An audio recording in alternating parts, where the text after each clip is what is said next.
देखिला मात्रे विश्वास हेनी जे एटा 2-3 चामच तेल रे बनी स्वादिष्ट सकाळर ब्रेकफास्ट। यही ब्रेकफास्ट बनवाई आपण मानक बेसी तेल कि मसला बिल्कुल दरकार नहीं। आ सबुठारु खास कथा है ये जो बरा जो पड़ी ना ये बराटा पानी रे छणा है ना ये बराटा तेल रे छणा है। यही बरा छणा है केवल यहाँ गरम हावे। तो चलतु आज जो मजेदार जलखिया देखिया पूर्वर वीडियो को गोटे लाइक आउ चैनल टी को निहाती सब्सक्राइब करंतु। वीडियो अपलोड हैला मात्रे सबुठारु प्रथमे आपण देखिया पई ए रेसिपी आपन को एते पसंद आसीबो जे तेल रे छाणीबा बरा एकदम भूली जिवे। सबु बेले एमिति ही बनेकी खाया पई पसंद करिवे। तो आसंतु देखिबा केमिति बना जाए। तो ये जलखिया मुझे गोटे कप बिरी को 2-3 घंटा भिजई जद्वारा आम बिरीटा आमर एकदम फुली जाइए। तो देखिपे एमती जिते बढ़िया से फुलिकी बतुरी जीव तो बिरी को कौन करवा 2-3 थर भल पानी रे आको धोई नबा। तो एपटे मु 2-3 थर बढ़िया से धोई देइछि। धोई सारला परे गोटे ग्राइंडर जार रे ए सबुतक बिरी आमे देइदबा। देई सारला परे एठी बिल्कुल पानी न देकी एठी आमे पूरा गाढ़ा करके बाटिबा। तो ये देखंतु रखी रखी रखी रखी जदि बाटिबे तो एमिति गाढ़ा होइकी बाटी हबो।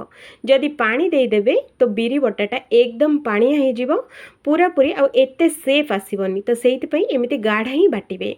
गोटे बाउल को आमे बाहर कर सारला परे एठी देखंतु फ्रेंड्स मु नेइची मीडियम साइज रो टमाटो 3टा आ एठी मीडियम साइज रो पियाज नेइची मु 3टा जोटा कि टमाटो और पियाज एकदम चुन चुन करके काटी नेइची।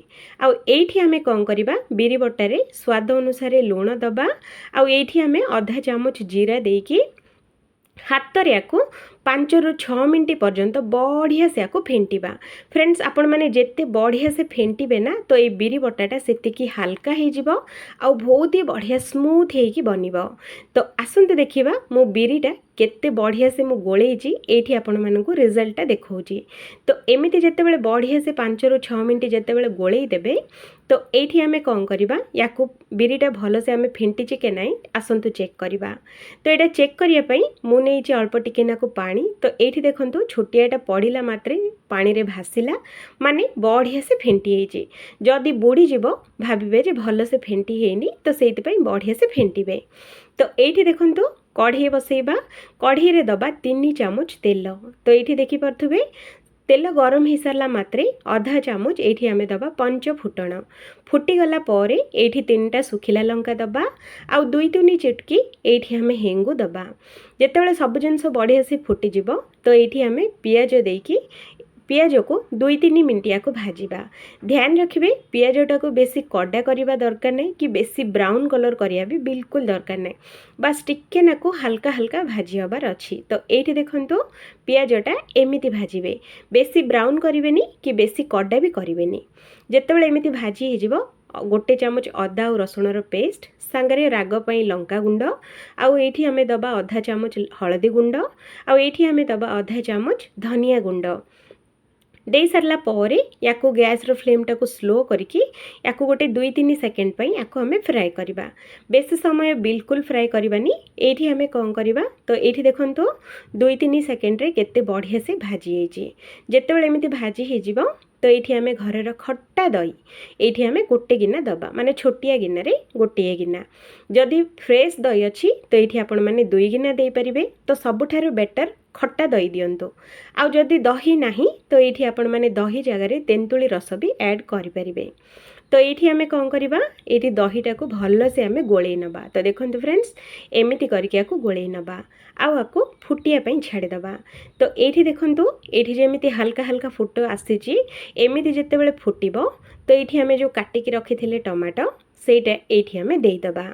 देकी स्वाद अनुसार ये आम लुण दबा। जेहेतु कि टमाटो पड़लानी तो लुण केमिति भूलिबा लुणटा देकी आको भलरे थरे एमिति गोले नबा। तो देखो फ्रेंड्स एमिति करके आको भल से गोले दबा। फ्रेंड्स यही ब्रेकफास्ट आपण मानक एते पसंद आसीबो मु ग्यारंटी देकी कहूची सप्ताह को 2 रु 3 थर तो निहाती बनिबो। तो याकू घोड़े दबा सिजिया पई 5 रु 6 मिनिट छाड़ी दबा आउ गैस रो फ्लेम टाकू स्लो रखिबा। आउ एपटे देखंतु मु गोटे जाली नेची आउ सांगरे गोटे गिन्नारे पानी नेची आउ हमर बिरी बटा नेची। तो जाली उपरे आमे एमिति कोन करबा छोटो छोटो बॉल्स आमे बनेबा जेमिति आमे बिरी रो बरा बनोचे सेम सेही परी एमिति आमे देकी होल रे एमिति गोटे मझिरे होल दे दबा आउ एमिति सबुतक बरा आमे बनेकी रेडी करि परिबा। जदि पानी हाथ न हेबे तो हाथ को चिपकिबो तो बरा गुडाक एते सेफ हबनी। तो सेहिति पई आपण माने कोन करिवे सेप आसिया पई गोटे गिन्नारे पानी नेले एमिति बराटा एकदम बढ़िया सेप आसीबो आउ जो साइज रो चाहिबे सेही साइज रो आपण माने बनै परिबे। तो ये आमे बरा बनै सारला परे जो अल्प टिके नाकु बिरी आमर जो बड़ी थिला तो एमिति छोटो छोटो बॉडी टाइप रो आमे बनै दबा। तो देखिले ना एमिति बनै की रेडी करबा। आउ एपटे देखंतु 5 मिनिट भितरे आमर टमाटो पियाज एकदम सॉफ्ट हेची। आउ एठी देखंतु फ्रेंड्स टमाटो गुडाको बिल्कुल कंचा नाही माने एकदम बढ़िया से सिझी की रेडी हेची। जेते बेले एमिति जो सिझी जीवो तो एठी देखंतु टमाटो बोली गोटे हेले भी देखा जाउनी सब टमाटो गुंड हे जाईची। जेते आपण माने टमाटो को गुंड करिवे सेति की टेस्ट डबल होबो। जेते बेले टमाटो बढ़िया से सिझी जीवो तो एठी हमें कोन करबा गिन्नारे मापिकी 2 गिना पानी दबा। तो ये आम कौन करवा पानीटा को भल से आम गोले नवा। फ्रेंड्स आपण मैंने जदि जूसी अधिक खायापी इच्छा थे तो पानीर क्वांटिटी आपण मैंने बढ़े पारे। जदि जुगजुकिया कम खाइबार थे पानीर क्वांटिटी आपण मैंने कम पारे। ते पानीटा को गोले सारला परे एठी हमर चटपटा टेस्ट पई गोटे चामच गुड़ दबा। आउ एथिरे तो बेसी मसला किछि पकेबानी गोटाई मसला जोटा कि सांबर मसला रे टेस्ट बहुत भल दिए। तो सेति पई आपण माने सांबर मसला ही पकेबे आउ कोनोसी मसला बिल्कुल पकेबेनी।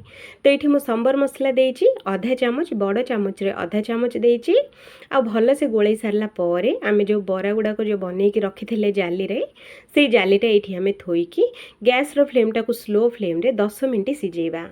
तो ये देखंतु 10 मिनिट भितरे आमर बरा गुडाक बहुत बढ़िया से सिझी जाइए। आ सांगरे पानीटा भी बहुत ही बढ़िया से सिझी आ बरा गुडा तो एकदम जालीदार बनी। तो ये देखंतु जाली को बिल्कुल लागुनी आ एमिति पितिपातिया रे एमिति बाहर कला मात्रे केते सहजरे बाहर जाउचे। ए बरा गुडाक जाली रे बिल्कुल लागबनी एमिति पितिपातिया साहाय्य नहले चामच रे भी आपण माने जदि उठेबे तो बहुत ही सहजरे उठी जिवो। तो ये देखंतु सबुतक आमे एमिति करके ही बाहर कर नबा। तो ये देखंतु फ्रेंड्स केते स्पंजी आ केते जालीदार बनीची। तो ये स्टैंड टाकू एबे आमे उठे नबा। तो ये देखंतु 10 मिनिट भितरे आमर पानीटा भी बहुत ही बढ़िया से सिझी जाइए। आ तेलटा जितेबाला साइड हो तो आपण मैंने जानवे जे पानीटा आमर बराबर सिझी। तो ये आम कौन करवा गैस रो फ्लेम टाकू स्लो रखिकी सबुतक बरा जो आमर जाली उपरे थिला तो से कंचा बरा सबुतक ये आम देदबा। आठी 5 मिनिट या एमती सिझेबा। तो यार पूरा प्रोसेस रे आपण माने बरा दे सारला परे बिल्कुल घोड़ेबेनी खोला रे ही याको सिझेबे। तो ये देखंतु 5 मिनिट सिझिला मात्रे याको लास्ट रे धनिया पत्र देदबा। धनिया पत्र दे सारला परे याको टिक्के नाको गोले नबा। आउ एठी गैस टाको आमे बंद करि नबा। बंद करके याकू आम ए कभर करवा। कभर करके 5 रु 6 मिनिट पर्यंत सेमिति ही छाड़ीदबा। आउ गैस रो फ्लेम टाकू निहाती बंद करेंगे। तो ये देखंतु 5 मिनिट भिजिला मात्रे बरार साइज पूरा डबल होइछि आउ एकदम फुलिकी एकदम जालीदार बनीछि। एई बराटा भितर पर्यंत जुसी जुसी रहिबो आउ खाइबा पाई तो बहुत ही चटपटा लागुथबो। आम घर समस्त को ये रेसिपीटा बहुत ही पसंद आसीछि। से तो कहीदेले कि हप्ता को रविवार शनिवार तो यही जलखिया ही बनाओ। तो आउ थे देखा हबो आउ गोटे फ्रेश आउ गोटे नुआ बॉडी वीडियो।